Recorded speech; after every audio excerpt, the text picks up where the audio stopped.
ಸ್ನೇಹಿತರೆ, ಮೀಡಿಯಾ ಮಾಸ್ಟರ್ಸ್ಗೆ ಸ್ವಾಗತ ಸುಸ್ವಾಗತ. ಗೆಳೆಯರೆ, ಅಕ್ಟೋಬರ್ 7, 2023 ಬಹುಶಃ ಆ ದಿನವನ್ನು ಇಸ್ರೇಲ್ ಮಾತ್ರ ಅಲ್ಲ, ಇಡೀ ಜಗತ್ತು ಮರೆಯೋದಕ್ಕೆ ಸಾಧ್ಯ ಇಲ್ಲ ಅನ್ಸುತ್ತೆ. ಅದು ಬರೀ ಇಸ್ರೇಲ್ ಮೇಲಿನ ದಾಳಿ ಮಾತ್ರ ಆಗಿರಲಿಲ್ಲ. ಅದಷ್ಟೇ ಆಗಿದ್ರೆ ಜಗತ್ತದನ್ನು ಶಾಶ್ವತವಾಗಿ ನೆನಪಿಟ್ಕೋಬೇಕಾದ ಅಗತ್ಯ ಕೂಡ ಇರಲಿಲ್ಲ.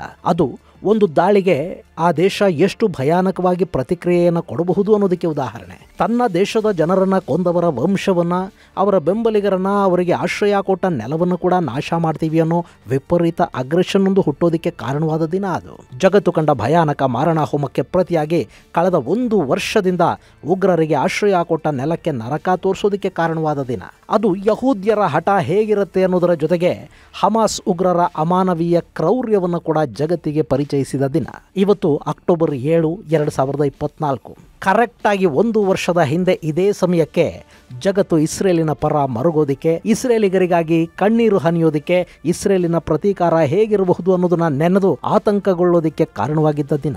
ಕಳೆದ ವರ್ಷ ಇದೇ ದಿನ ಪಕ್ಕದ ಗಾಜಾ ಪಟ್ಟಿಯಲ್ಲಿ ಸಂಭ್ರಮ ಮನೆ ಮಾಡಿತ್ತು. ಅಲ್ಲಿನ ಜನ ಇಸ್ರೇಲನ್ನು ನೋಡಿ ನಗ್ತಾ ಇದ್ರು, ಅಲ್ಲಾಹು ಅಕ್ಬರ್ ಘೋಷಣೆಗಳು ಮುಗಿಲು ಮುಟ್ತಾ ಇದ್ವು. ಅದಾಗಿ 1 ವರ್ಷ ಕಳೆದು ಹೋಗಿದೆ. ಈಗ ಗಾಜಾ ಸ್ಮಶಾನದಂತೆ, ಒಂದು ಅವಶೇಷಗಳ ರಾಶಿಯಂತೆ ಕಾಣ್ತಾ ಇದೆ.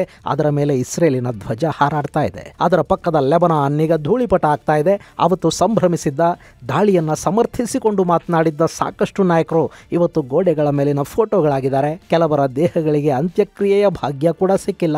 ಇಷ್ಟಾದ್ರೂ ಅಲ್ಲಿನ ದಾಳಿಕೋರರು ಪಾಠ ಕಲ್ತಿಲ್ಲ.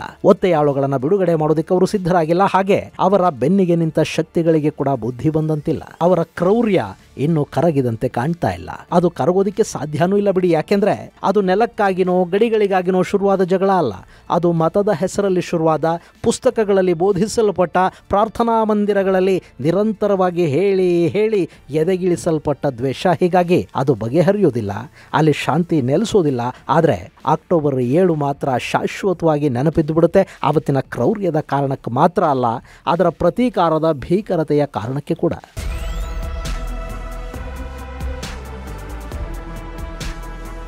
ಗೆಳೆಯರೆ, ಕಳೆದ ಅಕ್ಟೋಬರ್ 7ನೇ ತಾರೀಕು ಏನಾಯಿತು ಅನ್ನೋದು ನಿಮಗೆ ಗೊತ್ತೇ ಇದೆ. ಅವತ್ತು ಸೂರ್ಯ ಹುಟ್ಟೋದಕ್ಕೆ ಮೊದಲೇ ಗಾಜಾದ ಗಡಿಗಳ ಮೂಲಕ 106 ಹಮಾಸ್ ಉಗ್ರರು ಇಸ್ರೇಲಿಗೆ ನುಗ್ಗಿದ್ರು. ಮತ್ತೊಂದು ಕಡೆ ಗಾಜಾದಿಂದ ಒಂದೇ ಸಮಕ್ಕೆ ಇಸ್ರೇಲಿನ ಮೇಲೆ ಸಾವಿರಾರು ರಾಕೆಟ್ಗಳು ಹಾರೋದಕ್ಕೆ ಶುರು ಮಾಡಿದ್ವು. ಅವತ್ತು ಇಸ್ರೇಲಿಗರಿಗೆ ಹಬ್ಬ ಬೇರೆ, ಅವರು ಹಬ್ಬದ ಮೂಡಲಿದ್ರು.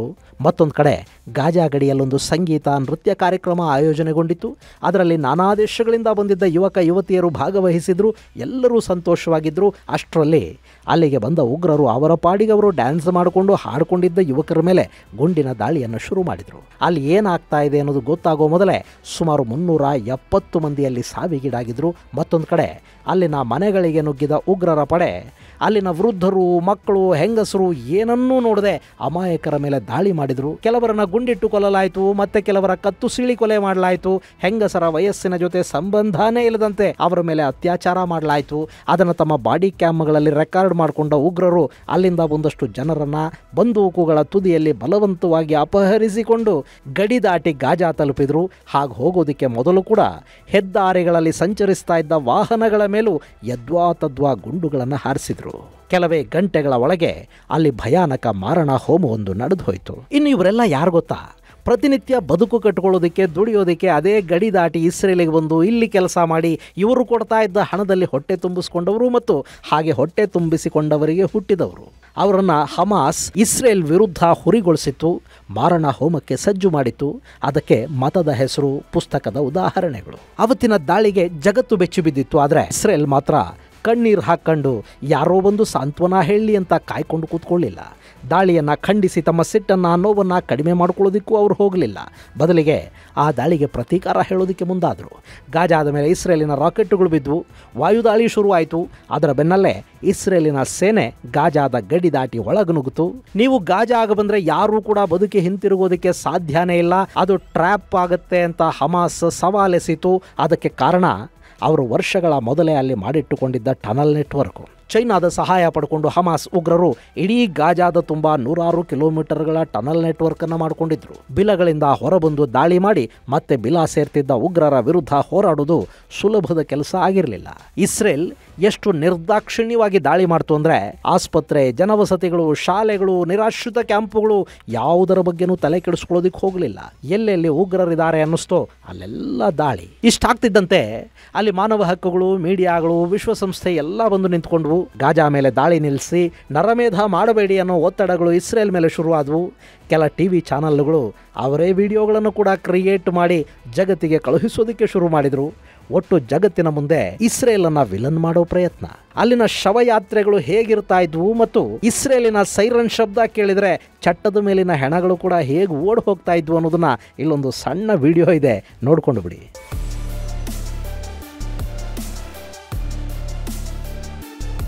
ಇಲ್ಲಿ ಇಸ್ರೇಲ್ ವಿರುದ್ಧ ಯಾರು ಏನೇ ಮಾಡಿದ್ರು, ವಿಶ್ವಸಂಸ್ಥೆ ಏನೇ ಹೇಳಿದ್ರು ಇಸ್ರೇಲ್ ತಲೆ ಕೆಡಿಸ್ಕೊಳ್ಳೋದಿಕ್ಕೆ ಹೋಗಲಿಲ್ಲ. ದಾಳಿಯಾಗಿದ್ದು ನಮ್ಮ ಮೇಲೆ, ಪ್ರತೀಕಾರ ನಮ್ಮದು. ಸಾಧ್ಯ ಆದರೆ ಸಹಾಯ ಮಾಡಿ, ಇಲ್ಲದೇ ಇದ್ರೆ ಸುಮ್ಮನಿರಿ, ಪಾಠ ಮಾಡೋದಕ್ಕೆ ಬರಬೇಡಿ. ನಿಮ್ಮ ಆಯ್ಕೆ ಇಸ್ರೇಲ, ಉಗ್ರವಾದನ ಆಯ್ಕೆ ಮಾಡಿಕೊಂಡು ಆ ಕಡೆಗೆ ನಿಂತು ಬಿಡಿ ಅಂತ ನಿರ್ದಾಕ್ಷಿಣ್ಯವಾಗಿ ಹೇಳ್ತು ಇಸ್ರೇಲ್. ಇಸ್ರೇಲಲ್ಲಿ ಹಮಾಸ್ ದಾಳಿಗೆ ಒಟ್ಟು 1200 ಮಂದಿ ಸಾವಿಗೀಡಾದ್ರು. 200ಕ್ಕೂ ಹೆಚ್ಚು ಮಂದಿಯನ್ನ ಹಮಾಸ್ ಉಗ್ರರು ಅಪಹರಿಸಿಕೊಂಡು ಹೋಗಿ ಒತ್ತೆಯಾಳುಗಳನ್ನಾಗಿಟ್ಟುಕೊಂಡ್ರು. ಅದಕ್ಕೆ ಪ್ರತೀಕಾರವಾಗಿ ಶುರುವಾದ ದಾಳಿಲಿ 40,000ಕ್ಕೂ ಹೆಚ್ಚು ಜನ ಸಾವಿಗೀಡಾಗಿದ್ದಾರೆ. ಸುಮಾರು 2 ಮಿಲಿಯನ್ಗೂ ಹೆಚ್ಚು ಜನ ನಿರಾಶ್ರಿತರಾಗಿದ್ದಾರೆ. ಹಮಾಸ್ನ ಸರ್ವೋಚ್ಚ ನಾಯಕ ಇಸ್ಮಾಯಿಲ್ ಹನಿಯಾನನ್ನ ಇಸ್ರೇಲ್ ಇರಾನ್ನಲ್ಲಿ ಹೊಡೆದು ಕೊಂದು ಹಾಕಿತು. ಯಾಹಿಯಾ ಸಿನ್ವರ್ ಏನಾದ ಅನ್ನೋದು ಕೂಡ ಇದುವರೆಗೆ ಗೊತ್ತಾಗಿಲ್ಲ. ಆತ ಹಮಾಸ್ ನಾಯಕರ ಸಂಪರ್ಕದಲ್ಲೂ ಇಲ್ಲ. ಇನ್ನೂ ಒಬ್ಬ ಉಗ್ರ ಅಕ್ಟೋಬರ್ 7ರ ದಾಳಿಯ ರೂವಾರಿ, ಗಾಜಾದ ಲಾಡನ್ ಅಂತಲೇ ಕರೆಸ್ಕೊಳ್ತಾ ಇದ್ದ ಮೊಹಮ್ಮದ್ ಡೈಫ್ ಸತ್ತು ಹೋದ ಅನ್ನೋದು ಗೊತ್ತಾಗೋದಕ್ಕೆ ಕೂಡ ಆತ ಸತ್ತು 15 ದಿನಗಳು ಬೇಕಾಯಿತು. ಅದು ಕೂಡ ಇಸ್ರೇಲ್ ಹೇಳಿದ ಮೇಲೇನೆ ಗೊತ್ತಾಗಿದ್ದು. ಅವನ ದೇಹ ಕೂಡ ಸಿಗಲಿಲ್ಲ. ಹಮಾಸ್ನ ಸಾಕಷ್ಟು ಕಮಾಂಡರ್ಗಳು ಸಾವಿಗೀಡಾದ್ರು. ಅವರ ಬಂಕರ್ಗಳು, ಟನಲ್ಗಳು ಸ್ಫೋಟಗೊಂಡವು. ಈಗಲೂ ಕೂಡ ಗಾಜಾದ ಮೇಲೆ ಇಸ್ರೇಲ್ ದಾಳಿ ಮಾಡ್ತಲೇ ಇದೆ. ಅಲ್ಲಿನ್ನೂ ಹಮಾಸ್ ಪೂರ್ತಿಯಾಗಿ ನಾಶವಾಗಿಲ್ಲ. ಯಾರನ್ನ ಅಮಾಯಕರು ಅಂತ ವಿಶ್ವ ಸಮುದಾಯ ಹೇಳ್ತಾ ಇದೆಯೋ ಅದೇ ಅಮಾಯಕರ ನಡುವೆ ಹಮಾಸ್ ಉಗ್ರರು ಕೂಡ ಆಶ್ರಯ ಪಡ್ಕೊಂಡಿದ್ದಾರೆ. ಇಷ್ಟಕ್ಕೂ ಇಸ್ರೇಲ್ ಮೇಲೆ ನಡೆದ ನರಮೇಧವನ್ನ ಸಂಭ್ರಮಿಸಿದವರು ಅಮಾಯಕರಾದರೂ ಹೇಗಾಗ್ತಾರೆ? ಗೆಳೆಯರೆ, ನೇರವಾಗಿ ಯುದ್ಧ ಮಾಡಿದರೆ ಅದರಲ್ಲಿ ಎರಡೂ ಬದಿಯ ಸೈನಿಕರು ಸಾಯ್ತಾರೆ. ಆದರೆ ನಿರಾಯುಧರಾಗಿ ರಾತ್ರಿ ತಮ್ಮ ಮನೆಗಳಲ್ಲಿ ಮಲಗಿದ್ದವರು, ಅಸಹಾಯಕ ಹೆಂಗಸರು, ಮಕ್ಕಳು, ವೃದ್ಧರು ಎಲ್ಲೋ ತಮ್ಮ ಪಾಡಿಗೆ ತಾವು ಹಾಡ್ತಾ ಕುಣಿತಾ ಸಂತೋಷದಲ್ಲಿ ಮುಳುಗಿದ್ದವರ ಮೇಲೆ ಯದ್ವಾ ತದ್ವಾ ಗುಂಡು ಹಾರಿಸೋದು, ಅವರನ್ನು ಕೊಲ್ಲೋದು ಇದೆಯಲ್ಲ, ಇದು ಭಯೋತ್ಪಾದನೆ ಅನ್ನಿಸ್ಕೊಳ್ಳುತ್ತೆ. ದ್ವೇಷ ಇದ್ರೆ, ಸಿಟ್ಟಿದ್ರೆ ಅದನ್ನು ಇಸ್ರೇಲಿನ ಸರ್ಕಾರದ ಮೇಲೆ, ಅಲ್ಲಿನ ಸೈನಿಕರ ಜೊತೆ ಹೋರಾಡ್ತಾ ತೀರಿಸ್ಕೋಬೇಕೆ ಹೊರತು ಅಮಾಯಕರನ್ನ ಕೊಂದು ಹಾಕೋದಿದೆಯಲ್ಲ, ಅದು ರಾಕ್ಷಸಿ ಕೃತ್ಯ ಅನ್ನಿಸ್ಕೊಳ್ಳುತ್ತೆ. ಅದನ್ನು ಸಂಭ್ರಮಿಸುವ ಮನಸ್ಸುಗಳು ಕೂಡ ಶಿಕ್ಷಾರ್ಹ ಆಗತ್ವೆ. ಅದೇ ಗಾಜಾದಲ್ಲಿ ಆಗ್ತಾ ಇದೆ. ಕನಿಕರಕ್ಕೆ ಅವಕಾಶ ಬೇಡ ಅಂತ ಅಲ್ಲಿ ಇಸ್ರೇಲ್ ಹೇಳ್ತಾ ಇದೆ. ಈ ಹಮಾಸ್ ಉಗ್ರರ ನೆರವಿಗೆ ನಿಂತ ತಪ್ಪಿಗೆ ಲೆಬನಾನಿನ ಹೆಜಬುಲ್ಲಾಗಳ ಮುಖ್ಯಸ್ಥ ಹಸನ್ ನಸ್ರಲ್ಲಾ ಮತ್ತು ಅವನ ಅಳಿಯ ಕೂಡ ಇಸ್ರೇಲ್ನ ದಾಳಿಯಲ್ಲಿ ಸಾವಿಗೀಡಾದರು. ನಸರಲ್ಲಾನ ಉತ್ತರಾಧಿಕಾರಿಯಾಗಿ ಆಯ್ಕೆಯಾಗೋದಕ್ಕೆ ತಯಾರಿ ಮಾಡಿಕೊಂಡಿದ್ದ ಹಾಶಿಮ್ ಸಫಿಯುದ್ದೀನ್ ಏನಾದ ಅನ್ನೋದು ಕೂಡ ಗೊತ್ತಾಗ್ತಾ ಇಲ್ಲ.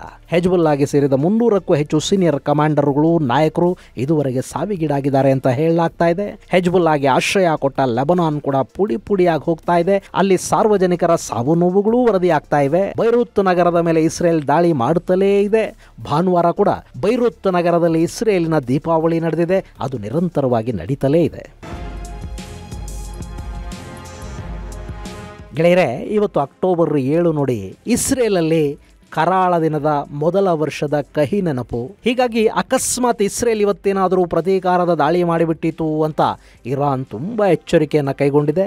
ವಿಮಾನ ಸಂಚಾರವನ್ನು ರದ್ದು ಮಾಡಲಾಗಿದೆ. ಇರಾನ್ ತನ್ನ ಏರ್ ಡಿಫೆನ್ಸ್ ಸಿಸ್ಟಮ್ಗಳನ್ನು ಆಕ್ಟಿವ್ ಆಗಿ ಇಟ್ಟುಕೊಂಡಿದೆ. ಇನ್ನು ಇಸ್ರೇಲ್ ತನ್ನ ಸೇನೆಯನ್ನ ಗಾಜಾ ಹಾಗೂ ಲೆಬನಾನಿನ ಗಡಿಯಲ್ಲಿ ಹೆಚ್ಚುವರಿಯಾಗಿ ನಿಲ್ಲಿಸಿತ್ತು. ಇವತ್ತು ಬೆಳಿಗ್ಗೆ 6:15 ಗಾಜಾದ ಗಡಿಯಲ್ಲಿ ಹಮಾಸ್ ದಾಳಿಯಲ್ಲಿ ಸಾವಿಗೀಡಾದವರ ನೆನಪಿನ ಸ್ಮಾರಕದ ಬಳಿ ಸಂತ್ರಸ್ತ ಕುಟುಂಬಗಳು ಸೇರಿ ಶ್ರದ್ಧಾಂಜಲಿಯನ್ನು ಸಲ್ಲಿಸಿದ್ವು. ಅವರ ದುಃಖದಲ್ಲಿ ಭಾಗಿಯಾಗೋದಕ್ಕೆ ಇಸ್ರೇಲಿನ ಅಧ್ಯಕ್ಷ ಇಸಾಕ್ ಹೆರ್ಜೋಗ್ ಕೂಡ ಅಲ್ಲಿಗೆ ಭೇಟಿ ಕೊಟ್ಟರು. ಸಂತ್ರಸ್ತರ ಕುಟುಂಬಗಳಿಗೆ ಸಾಂತ್ವನವನ್ನು ಹೇಳಿದರು. ಇಸ್ರೇಲ್ ತನ್ನ ಮೇಲಾದ ದಾಳಿಗೆ ಪ್ರತೀಕಾರ ಹೇಳುತ್ತೆ. ಶತ್ರುಗಳನ್ನು ಬುಡ ಸಮೇತ ನಿರ್ನಾಮ ಮಾಡೋವರೆಗೆ ಸುಮ್ಮನಿರೋದಿಲ್ಲ ಅಂತ ಅಲ್ಲಿನ ಸೇನಾ ಮುಖ್ಯಸ್ಥರು ಹೇಳಿದ್ದಾರೆ. ಜೊತೆಗೆ ಇಸ್ರೇಲಿ ಸೇನೆಯ ಶೌರ್ಯ ಹಾಗೂ ಪರಾಕ್ರಮಗಳನ್ನ, ಬಲಿದಾನವನ್ನ ಶ್ಲಾಘಿಸುವ ಕೆಲಸವನ್ನು ಕೂಡ ಸೇನಾ ಮುಖ್ಯಸ್ಥರು ಮಾಡಿದ್ದಾರೆ. ಇದುವರೆಗೆ ಅಂದ್ರೆ ಕಳೆದ 1 ವರ್ಷದಿಂದ ಇಸ್ರೇಲ್ ಗಾಜಾದ ಹಮಾಸ್ ಹಾಗೂ ಲೆಬನಾನ್ನ ಹೆಜ್ಬುಲ್ಲಾಗಳ ವಿರುದ್ಧ ಮಾಡ್ತಾ ಇರೋ ದಾಳಿಯಲ್ಲಿ ತನ್ನ 106 ಸೈನಿಕರನ್ನು ಕೂಡ ಕಳ್ಕೊಂಡಿದೆ. ಇನ್ನು ಇವತ್ತೂ ಕೂಡ ಗಾಜಾದ ಕಡೆಯಿಂದ 4 ಪ್ರೊಜೆಕ್ಟೈಲ್ಗಳು ಇಸ್ರೇಲ್ ಕಡೆಗೆ ಹಾರಿ ಬಂದಿವೆ. ಆ ಪೈಕಿ 3 ಇಸ್ರೇಲಿ ಏರ್ ಡಿಫೆನ್ಸ್ ಸಿಸ್ಟಮ್ ಹೊಡೆದು ಹಾಕಿದೆ. ಇನ್ನೊಂದು ಪ್ರೊಜೆಕ್ಟೈಲ್ ನಿರ್ಜನ ಪ್ರದೇಶದಲ್ಲಿ ಬಿದ್ದಿದೆ. ಇನ್ನು ಲೆಬನಾನ್ನ ಹೆಜ್ಬುಲ್ಲಾಗಳು ಕೂಡ ಸುಮ್ಮನೆ ಏನು ಕೂತಿಲ್ಲ. ಅವರು ಇವತ್ತು ಬೆಳಗಿನ ಜಾವ ಇಸ್ರೇಲ್ನ ಹೈಫಾ ನಗರದ ಮೇಲೆ ಮಿಸೈಲ್ ದಾಳಿ ಮಾಡಿದ್ದಾರೆ. ಅಲ್ಲಿನ ಸೇನಾ ನೆಲೆಯನ್ನ ಗುರಿಯಾಗಿಸಿಕೊಂಡು ದಾಳಿ ಮಾಡಿದ್ದಾಗಿ ಹೆಜ್ಬುಲ್ಲಾ ಹೇಳಿಕೊಂಡಿದೆ. ಇನ್ನು ಅಮೆರಿಕ, ಬ್ರಿಟನ್, ಫ್ರಾನ್ಸ್, ಆಸ್ಟ್ರೇಲಿಯಾ ಸೇರಿದಂತೆ ಜಗತ್ತಿನ ನಾನಾ ದೇಶಗಳು ಇಸ್ರೇಲ್ ಮೇಲೆ ಕಳೆದ ವರ್ಷ ನಡೆದ ದಾಳಿಗೆ ಸಂತಾಪವನ್ನು ಸೂಚಿಸಿವೆ. ಇಸ್ರೇಲಿಗರ ದುಃಖದಲ್ಲಿ ನಾವೂ ಭಾಗಿ ಅನ್ನೋ ಮಾತನ್ನ ಜಗತ್ತು ಹೇಳ್ತಾ ಇದ್ದು, ವಿಶೇಷವಾಗಿ ಫ್ರಾನ್ಸ್ ಅಧ್ಯಕ್ಷ ಮ್ಯಾಕ್ರಾನ್ ಈ ಬಗ್ಗೆ ಟ್ವೀಟ್ ಮಾಡಿ ಸಂತಾಪ ಸೂಚಿಸಿದ್ದಾರೆ. ಇನ್ನು ಭಾರತವಂತೂ ಇಸ್ರೇಲ್ ಜೊತೆ ಮೊದಲಿಂದಲೂ ಇದೆ. ಇಸ್ರೇಲ್ ಮೇಲೆ ನಡೆದ ದಾಳಿಯನ್ನ ಭಯೋತ್ಪಾದಕ ದಾಳಿ ಅಂತ ಭಾರತ ಕರೆದಿತ್ತು. ಭಾರತ ಅಲ್ಲಿ ಇಸ್ರೇಲ್ ಹಾಗೂ ಪ್ಯಾಲೆಸ್ತೈನ್ ಅನ್ನೋ 2 ಸ್ಟೇಟ್ ಪಾಲಿಸಿಯನ್ನ ಬೆಂಬಲಿಸುತ್ತೆ. ಹಾಗಂತ ಇಸ್ರೇಲ್ ಮೇಲೆ ನಡೆದ ದಾಳಿಯನ್ನ ಖಂಡಿಸೋದ್ರಲ್ಲಿ ಹಿಂದೆ ಬಿದ್ದಿಲ್ಲ. ಇನ್ನು ಈ ದಾಳಿಗೆ ಪ್ರತೀಕಾರ ಹೇಳುವ ಇಸ್ರೇಲಿನ ಅದಮ್ಯ ಕೆಚ್ಚಿದೆಯಲ್ಲ, ಅದು ಅಲ್ಲಿನ ಪ್ರಧಾನಿ ನೇತನ್ಯಾಹು ಅವರ ಕುಸಿತದ ಹಾದಿಯಲ್ಲಿದ್ದ ಜನಪ್ರಿಯತೆಯನ್ನ ಮತ್ತೆ ಮೇಲ್ಮುಖವಾಗಿ ಹೋಗೋ ಹಾಗೆ ಮಾಡಿದೆ.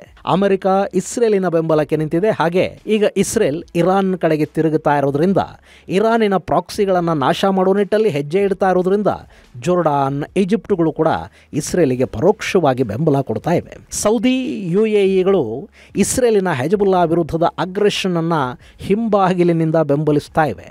ನೇರವಾಗಿ ಇಸ್ರೇಲ್ ಪರ ನಿಂತರೆ ಇರಾನ್ ಅದನ್ನ ಇಸ್ಲಾಂ ವಿರೋಧಿ ನೀತಿ ಅಂತ ಬೆಂಬಲಿಸಿ ಎಲ್ಲಿ ಇಸ್ಲಾಮಿಕ್ ಜಗತ್ತಿನ ಸಿಟ್ಟು ತಮ್ಮ ಕಡೆ ತಿರುಗೋ ಹಾಗೆ ಮಾಡುತ್ತೋ ಅನ್ನೋ ಆತಂಕ ಸೌದಿ ಸೇರಿದ ಹಾಗೆ ಈ ಭಾಗದ ಎಲ್ಲ ಇಸ್ಲಾಮಿಕ್ ದೇಶಗಳಿಗೂ ಇದೆ. ಮತದ ಹೆಸರಲ್ಲಿ ಬೇಗ ಪ್ರಚೋದನೆಗೊಳ್ಳುವ ಸಮುದಾಯ ಅದು. ಹೀಗಾಗಿ ಅವರು ಪರೋಕ್ಷವಾಗಿ ಇಸ್ರೇಲ್ನ ಬೆಂಬಲಕ್ಕೆ ನಿಂತಿದ್ದಾರೆ. ಇನ್ನು ಇಸ್ರೇಲ್ ಮೇಲಿನ ದಾಳಿ ಹಾಗೂ ಅದಕ್ಕೆ ಇಸ್ರೇಲ್ ಪ್ರತಿಕ್ರಿಯಿಸಿದ ರೀತಿ ಎರಡೂ ಕೂಡ ಭಾರತಕ್ಕೊಂದು ಪಾಠ ಆಗಬೇಕು. ನಮ್ಮಲ್ಲೂ 2008ರಲ್ಲಿ ಮುಂಬೈ ಮೇಲೆ ಉಗ್ರರ ದಾಳಿ ನಡೀತು. ಅದರಲ್ಲಿ 175 ಮಂದಿ ಸಾವಿಗೀಡಾದರೂ, 300ಕ್ಕೂ ಹೆಚ್ಚು ಮಂದಿ ಗಾಯಗೊಂಡರು. ಭಾರತ ಕಣ್ಣೀರು ಹಾಕಿತು, ಕ್ಯಾಂಡಲ್ ಹಚ್ಚಿತು. ಆದರೆ ದಾಳಿಯ ಹಿಂದಿದ್ದವರನ್ನ ಶಿಕ್ಷಿಸುವ ಕೆಲಸಕ್ಕೆ ಮುಂದಾಗಲೇ ಇಲ್ಲ. ಭಾರತಕ್ಕೂ ಇಸ್ರೇಲಿಗೂ ಇರೋ ದೊಡ್ಡ ವ್ಯತ್ಯಾಸ ಇದೇನೆ. ಭಾರತ ಯಾವ ಮತೀಯ ಭಯೋತ್ಪಾದನೆಯ ವಿರುದ್ಧ ಹೋರಾಡ್ತಾ ಇದೆಯೋ ಅದೇ ಮತೀಯ ಉಗ್ರವಾದದ ವಿರುದ್ಧ ಇಸ್ರೇಲ್ ಕೂಡ ಹೋರಾಡ್ತಾ ಇದೆ. ಅವರ ಕೆಚ್ಚಿನ ಕಾರಣಕ್ಕೆ ಭಾರತದಲ್ಲಿ ಕೂಡ ಲಕ್ಷ ಲಕ್ಷ ಹೃದಯಗಳು ಇಸ್ರೇಲನ್ನು ಪ್ರೀತಿಸ್ತಾ ಇವೆ. ಇದು ಗೆಳೆಯರೆ, ಇಸ್ರೇಲ್ ಮೇಲಿನ ದಾಳಿಯ ಸಣ್ಣ ನೆನಪು ಮತ್ತು ಆ ನಂತರದ ಬೆಳವಣಿಗೆಗಳ ಕುರಿತಾದ ಒಂದಷ್ಟು ಮಾಹಿತಿ. ಮುಂದಿನ ಸಂಚಿಕೆಯಲ್ಲಿ ಮತ್ತಷ್ಟು ವಿಶೇಷಗಳ ಜೊತೆ ಮತ್ತೆ ಭೇಟಿಯಾಗೋಣ. ಅಲ್ಲಿವರೆಗೆ ಜೈ ಹಿಂದ್, ಜೈ ಕರ್ನಾಟಕ.